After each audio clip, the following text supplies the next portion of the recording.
La caja de pizza todavía estaba caliente cuando Sofía la sostuvo contra su pecho, protegiéndola del viento helado que cortaba la noche de febrero.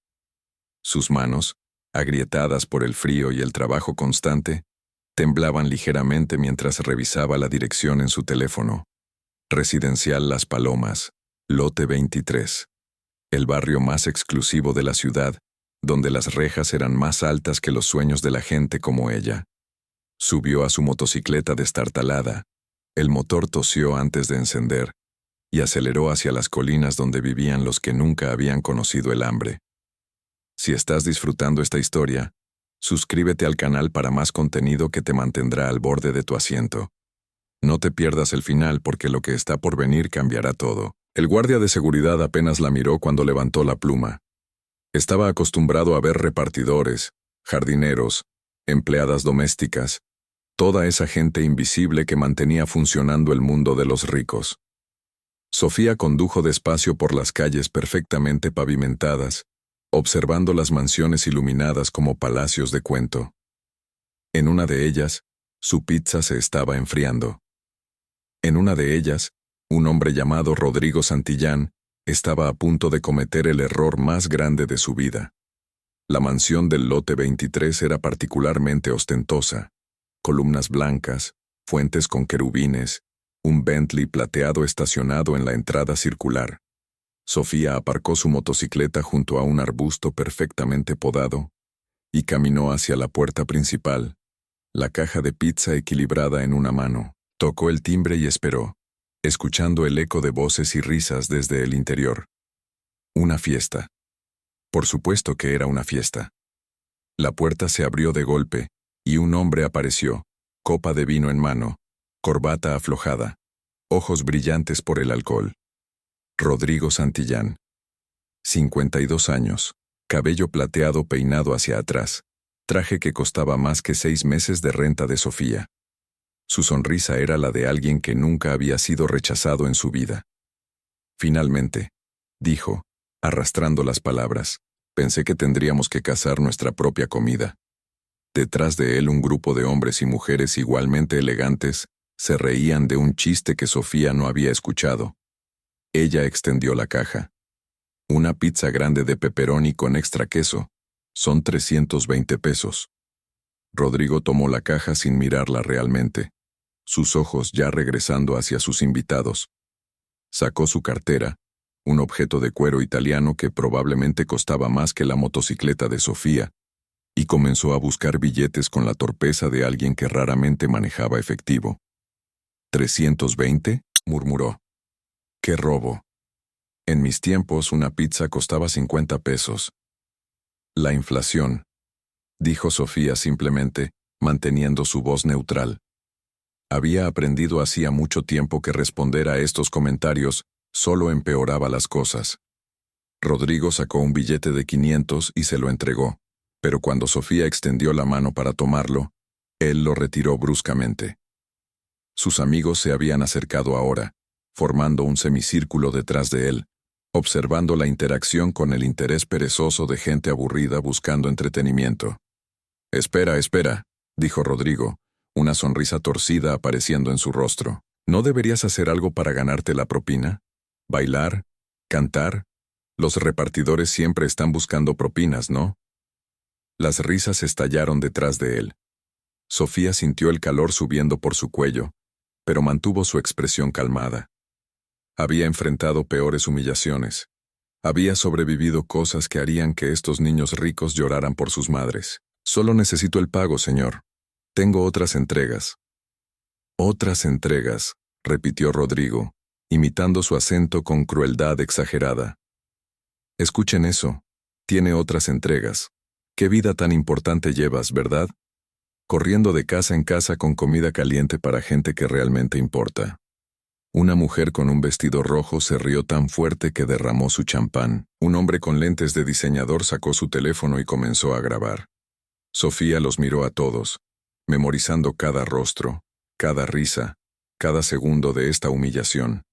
No por venganza, simplemente porque había aprendido que la información era poder, y nunca sabías cuándo necesitarías recordar exactamente quién te había pisoteado.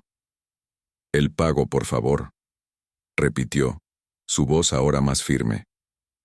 Rodrigo finalmente le entregó el billete de 500, pero cuando Sofía fue a darle el cambio, él cerró la puerta en su cara.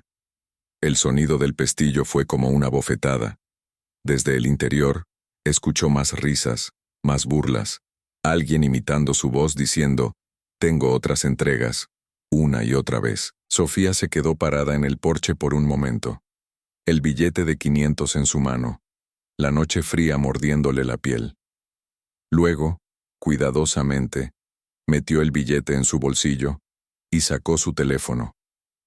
Tomó una foto del recibo de la pizza, asegurándose de que la dirección, la fecha, la hora y el monto fueran claramente visibles. Lo guardó en una carpeta especial en su teléfono, una carpeta que contenía docenas de otros recibos, otras fotos, otros pedazos de evidencia que había estado recolectando durante meses. Porque Sofía Méndez no era solo una repartidora de pizza, era una investigadora privada, y Rodrigo Santillán acababa de cometer un error crítico. Acababa de confirmar que estaba en la ciudad, en esa dirección específica, en ese momento específico. Y eso era exactamente lo que ella necesitaba. 3 meses antes, Sofía había estado sentada en una oficina muy diferente, frente a un hombre muy diferente. Ernesto Méndez, su padre, había sido un hombre grande con manos callosas y una risa que llenaba habitaciones. Había construido una pequeña empresa de construcción desde cero, trabajando 18 horas al día, sacrificando todo para darle a Sofía la educación que él nunca tuvo.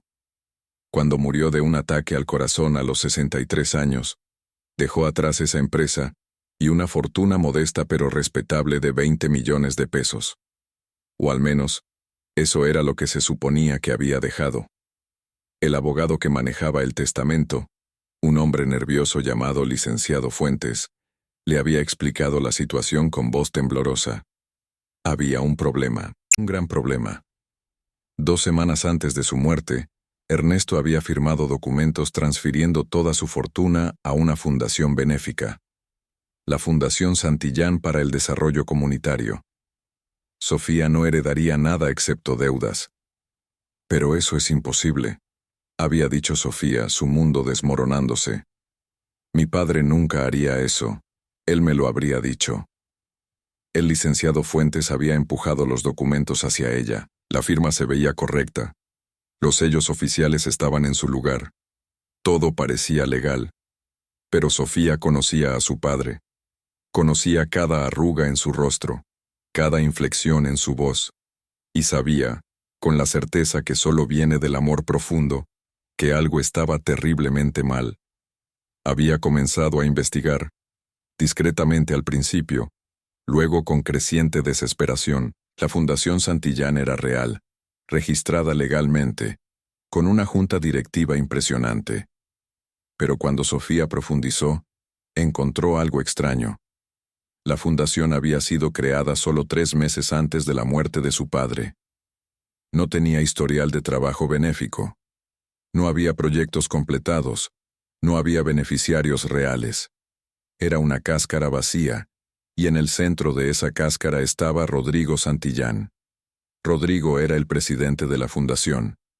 También era el dueño de Santillán Desarrollos, una empresa de bienes raíces conocida por sus tácticas agresivas y su historial de demandas. Sofía había descubierto que su padre había estado en negociaciones con Santillán Desarrollos justo antes de su muerte, discutiendo la venta de un terreno valioso que la empresa de construcción poseía. Las negociaciones se habían vuelto amargas. Su padre había rechazado la oferta de Rodrigo, llamándola un robo a plena luz del día, en un correo electrónico que Sofía había encontrado. 2 semanas después, su padre estaba muerto y su fortuna había desaparecido. Sofía no tenía pruebas concretas de fraude, no todavía, pero tenía sospechas, tenía determinación y tenía un plan.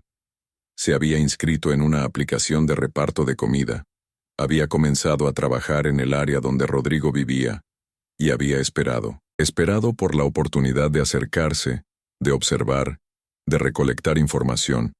Y esta noche, finalmente, Había conseguido su primera pieza real del rompecabezas, porque ese recibo no era solo un recibo, era una coartada rota. Sofía pasó los siguientes días investigando más profundamente. Había aprendido que en la noche del 23 de febrero, la misma noche en que le había entregado la pizza, se suponía que Rodrigo estaba en Monterrey, firmando documentos importantes para un desarrollo nuevo. Tenía recibos de hotel, registros de vuelo, incluso fotos en redes sociales que lo mostraban supuestamente en el norte. Pero Sofía sabía la verdad. Había estado en su mansión borracho, humillando a una repartidora de pizza. ¿Por qué mentir sobre su ubicación? ¿Qué estaba escondiendo? Sofía comenzó a tirar del hilo. Descubrió que el 23 de febrero también era la fecha en que ciertos documentos habían sido firmados en nombre de la Fundación Santillán, documentos que transferían fondos a cuentas en el extranjero. Los documentos habían sido notariados en Monterrey, supuestamente con Rodrigo presente. Pero si Rodrigo estaba en la Ciudad de México, entonces alguien había falsificado su presencia. O peor, alguien había falsificado los documentos completamente. El rompecabezas comenzaba a tomar forma. Sofía trabajaba durante el día repartiendo pizzas, y durante la noche investigaba, siguiendo el rastro del dinero de su padre a través de una red compleja de transferencias y empresas fantasma. Dormía 4 horas por noche, vivía de café y determinación, y lentamente, meticulosamente, construía su caso. Descubrió que Rodrigo tenía un socio, un notario corrupto llamado Velázquez, que había notariado los documentos del testamento de su padre. Descubrió que Velázquez tenía deudas de juego, deudas que habían sido misteriosamente pagadas justo después de la muerte de Ernesto. Descubrió que la secretaria de su padre, una mujer llamada Patricia, que había trabajado con él durante 15 años, había renunciado abruptamente y se había mudado a Cancún, donde ahora vivía en un departamento que no debería poder pagar. Cada descubrimiento era otra pieza del rompecabezas.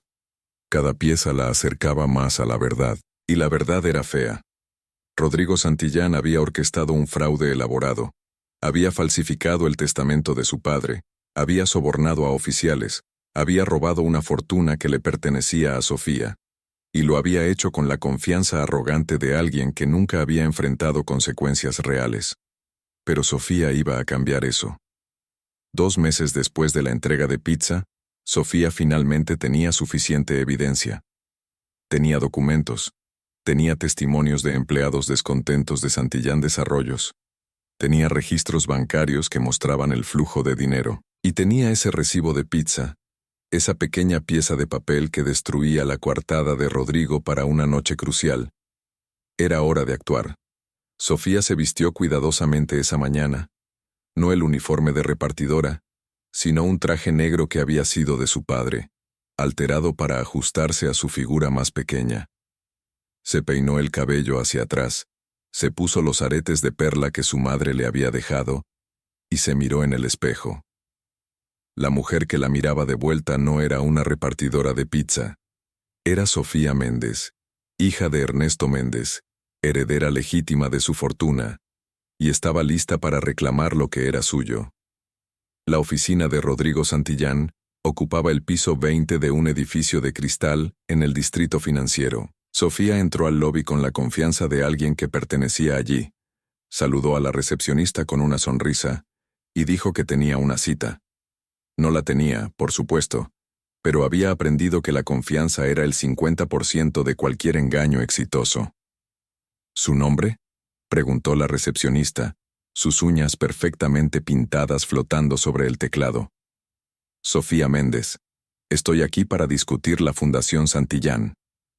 El nombre de la fundación fue suficiente.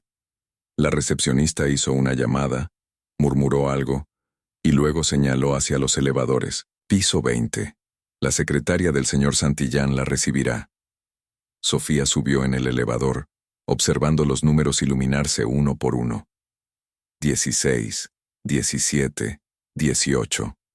Su corazón latía rápido pero constante. Había ensayado este momento 100 veces en su mente. Sabía exactamente qué decir, exactamente cómo actuar. La secretaria de Rodrigo era una mujer mayor con lentes de lectura colgando de una cadena. La miró con curiosidad pero sin reconocimiento. Sofía no era la repartidora de pizza aquí. Era alguien completamente diferente. «El señor Santillán puede darle 5 minutos», dijo la secretaria. «Está muy ocupado hoy. 5 minutos serán suficientes». La oficina de Rodrigo era exactamente lo que Sofía había esperado. Enorme, con ventanas del piso al techo que ofrecían vistas panorámicas de la ciudad, escritorio de caoba, sillas de cuero, obras de arte que probablemente costaban más que casas. Y en el centro de todo, Rodrigo Santillán, reclinado en su silla como un rey en su trono. No la reconoció. Por supuesto que no. Para él, ella había sido invisible, solo otra trabajadora de servicio que existía para su conveniencia. Pero Sofía lo reconoció. Reconoció esa sonrisa arrogante, esos ojos que nunca habían conocido la duda. «Señorita Méndez», dijo, gesticulando hacia una silla. «Mi secretaria mencionó algo sobre la fundación. ¿Es usted una donante potencial?» Sofía se sentó, cruzó las piernas y colocó su maletín sobre su regazo. «No exactamente. Estoy aquí para discutir cómo la Fundación Santillán adquirió sus activos iniciales. Específicamente los 20 millones de pesos que fueron transferidos de la herencia de Ernesto Méndez». La sonrisa de Rodrigo vaciló, solo por un segundo, pero Sofía lo vio. Vio el momento en que su cerebro procesó el nombre, hizo las conexiones, comenzó a calcular. «Ernesto Méndez fue un donante generoso», dijo cuidadosamente. «Decidió dejar su fortuna a causas benéficas, una decisión admirable». «Una decisión que nunca tomó», respondió Sofía, su voz tranquila pero firme. «Ernesto Méndez era mi padre, y sé que él nunca habría donado su fortuna a una fundación fantasma creada por un hombre que intentó estafarlo en un trato de bienes raíces». El color drenó del rostro de Rodrigo. Se enderezó en su silla, sus manos aplanándose sobre el escritorio. «Esas son acusaciones muy serias, señorita Méndez. Acusaciones que podrían resultar en una demanda por difamación». «Adelante», dijo Sofía, abriendo su maletín. «Porque yo también tengo algunas demandas que presentar. Fraude, falsificación, soborno, robo. ¿Quiere que continúe?» Comenzó a sacar documentos colocándolos sobre el escritorio uno por uno. Registros bancarios, correos electrónicos, declaraciones juradas de empleados, fotos de Patricia, la secretaria, viviendo más allá de sus medios, y finalmente, el recibo de pizza. Dijo Sofía, sosteniendo el pequeño pedazo de papel, «es particularmente interesante.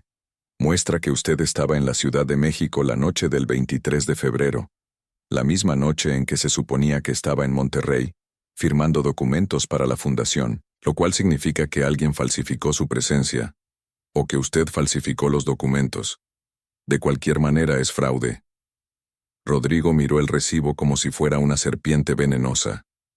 Sofía vio el momento en que lo recordó, el momento en que recordó a la repartidora de pizza que había humillado, la mujer invisible que había resultado ser cualquier cosa menos invisible. «Usted», susurró. «Usted era la repartidora». «Sí», dijo Sofía, «y usted fue lo suficientemente estúpido como para humillarme frente a testigos, en una noche en que se suponía que estaba en otra ciudad. Gracias por eso, por cierto.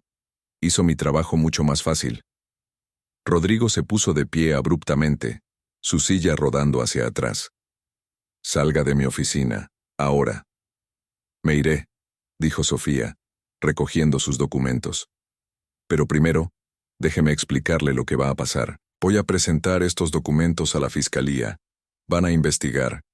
Van a descubrir que usted orquestó un fraude elaborado para robar la herencia de mi padre. Van a rastrear el dinero, van a interrogar a sus cómplices y van a construir un caso que lo enviará a prisión durante años». «Usted no tiene nada», escupió Rodrigo, pero su voz temblaba.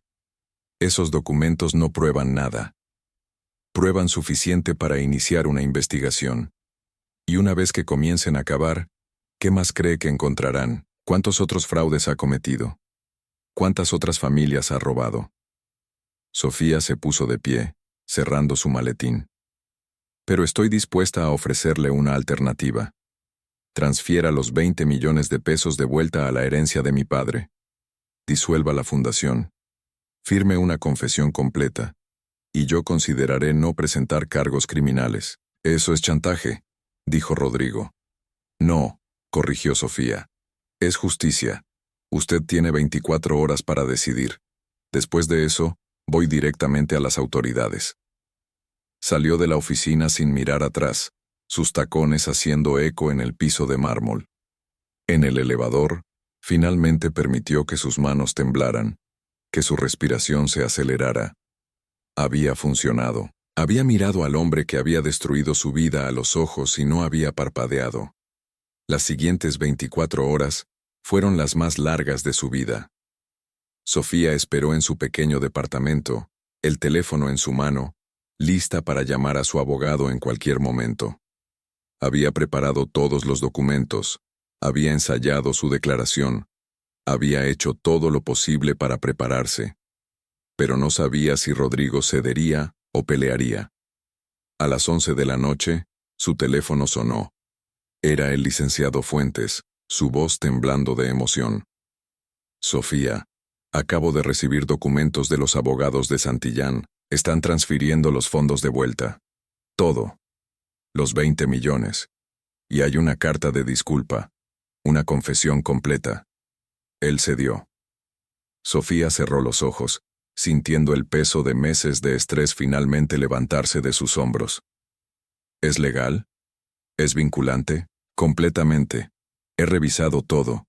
Los fondos serán transferidos mañana. Sofía, lo lograste.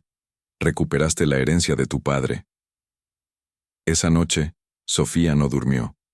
Se sentó junto a la ventana, observando la ciudad iluminarse con las luces de millones de vidas, millones de historias. Pensó en su padre, en sus manos callosas y su risa grande. Pensó en todas las veces que él había trabajado hasta tarde, sacrificando su tiempo para darle un futuro mejor.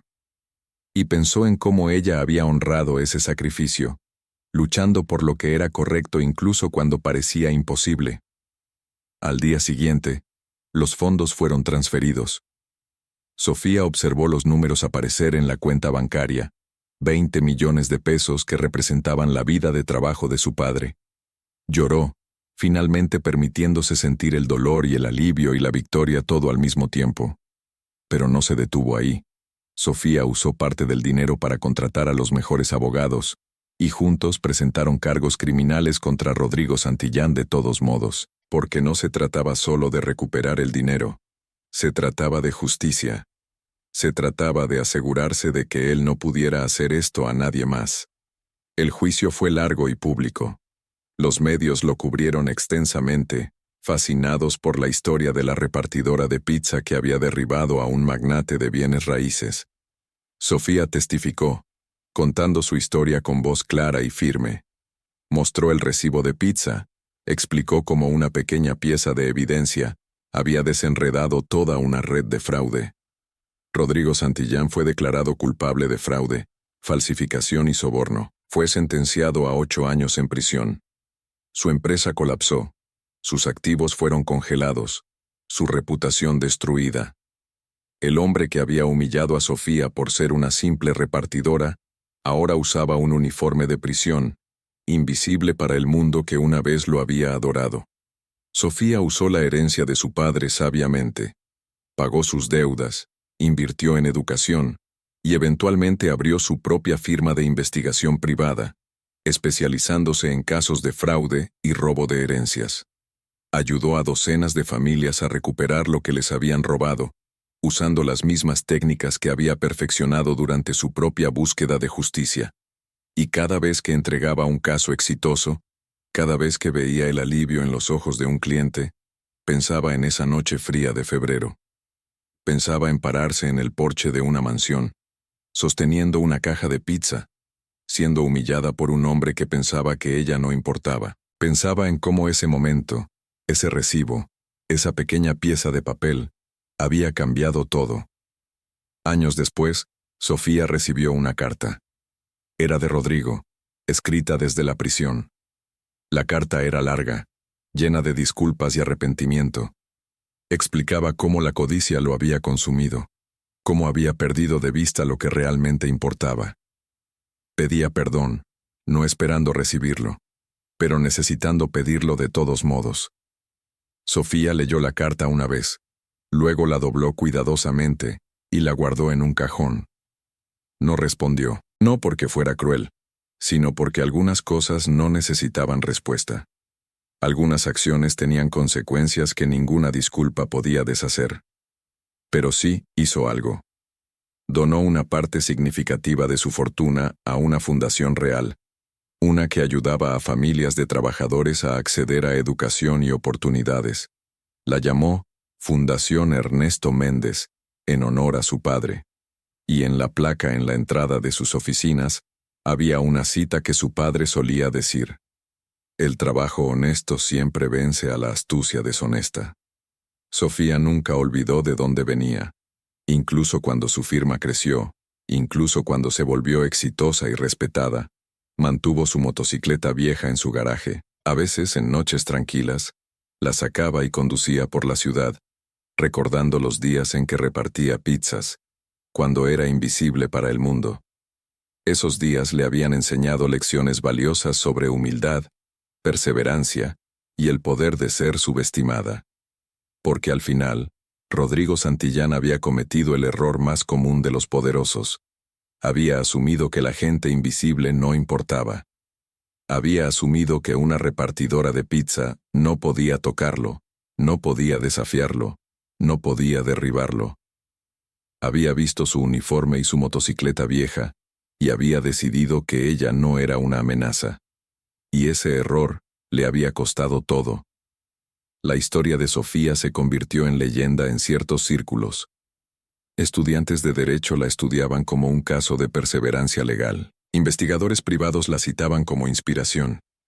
Y en las pizzerías y restaurantes de la ciudad, los repartidores contaban su historia en voz baja, encontrando esperanza en la idea de que incluso los más invisibles podían cambiar el mundo. Sofía Méndez había comenzado como una repartidora de pizza, humillada y subestimada. Había terminado como una heredera, una investigadora exitosa y un símbolo de justicia. Y todo había comenzado con un recibo, una caja de pizza caliente y la determinación inquebrantable de una mujer que se negó a ser invisible. En las noches tranquilas, cuando Sofía cerraba los ojos, todavía podía sentir el frío de esa noche de febrero. Podía escuchar las risas crueles, ver las caras burlonas. Pero ahora, esos recuerdos no traían dolor, traían satisfacción. Porque cada risa, cada burla, cada momento de humillación había sido un paso hacia su victoria final. Rodrigo Santillán había pensado que estaba por encima de las consecuencias. Había pensado que su dinero y su poder lo hacían intocable. Pero había aprendido demasiado tarde que la justicia no discrimina. Que un recibo de pizza puede ser tan poderoso como cualquier contrato corporativo. Que la determinación de una mujer puede derribar imperios construidos sobre mentiras. Y Sofía, la repartidora de pizza que se convirtió en heredera, nunca dejó que el mundo olvidara esa lección. Cada caso que tomaba, cada familia que ayudaba, era un recordatorio de que nadie es invisible, que todos importan, que la justicia, aunque a veces lenta, eventualmente encuentra su camino. La caja de pizza se había enfriado hace mucho tiempo, pero la verdad que había ayudado a revelar ardía más brillante que nunca, iluminando el camino para todos aquellos que se atrevían a luchar contra la injusticia, sin importar cuán poderosos fueran sus oponentes.